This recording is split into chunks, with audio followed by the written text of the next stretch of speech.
Maður þarf bara að taka ákvörðun, nýsköpun, hugmyndir. Ég með fullt af hugmyndum. Ég verð að segja hann hugmyndir mínar. Þegar ég hugsa jólin, þá hugsa ég súkkulaði. Ég hugsa jólaðs. Hvað með að samin þetta súkkulaði við jólaðin bröði? Það er búið að gera það, sko. Okay. Til þess að gera páskaeggin aðeins hollari væri ekki hægt að setja grammit og ávexti í staðinn fyrir nammi inn í páskaeggin. Þetta geggjuð hugmynd hjá þér. En ef við pælum í þessu, súkkulaði samt hollt. Okay. Þetta ávöxtur. Ekki hægt að virkja einhvern veginn íslensku djamorkuna. Djammararnir, þeir virkja hana nú þegar með því að húsið þittnar við að allir dansa. Hvað með að gera suðrænan jólatak með ananas og kókosnötubrauði? Já, þetta er mjög góð. Það er líka búið, sko. Já. Væri ekki geggjað að vera með svona nammibar í stíl fyrir fólk? Já, já.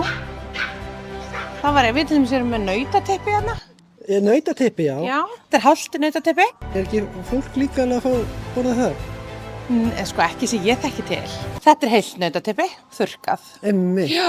Hvað með íslensku kynorkuna? Er ekki hægt að temja hana og setja inn í kerfið og orkuskiptin bara komin, eittur og bingo? Nú ert að tala í teravöttum, sko. Þú ert að tala í teravöttum hana. En hins vegar, sko, ef við hugsum þetta í svolítið öðru samhengi, þá er til dæmis allur vélknúni búnaðurinn í Blöss er á grænu rafmagni. Hefur ekki séð Batman-myndina frá 2008, þar sem að Jókerinn var alltaf að spyrja Why so serious? Nei. Why so serious? Finnst þér þetta fyndið? Ég held þú ættir að finna þér eitthvað annað að gera.